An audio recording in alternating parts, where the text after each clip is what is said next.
আমি কবিতা ও কাহিনী চ্যানেলের শম্ভু গুহ রায়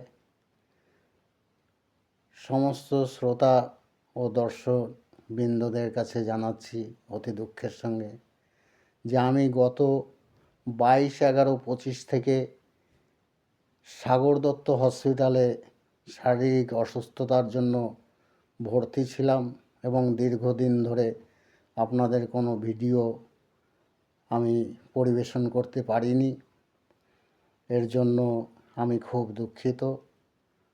আজ থেকে আমি পুনরায় আবার আপনাদের আমার যথাসাধ্য ভিডিও পাঠাবো। আপনারা দেখবেন, ভালো লাগলে আমাকে উৎসাহিত করবেন। এই বলে আমি আমার বক্তব্য শেষ করলাম।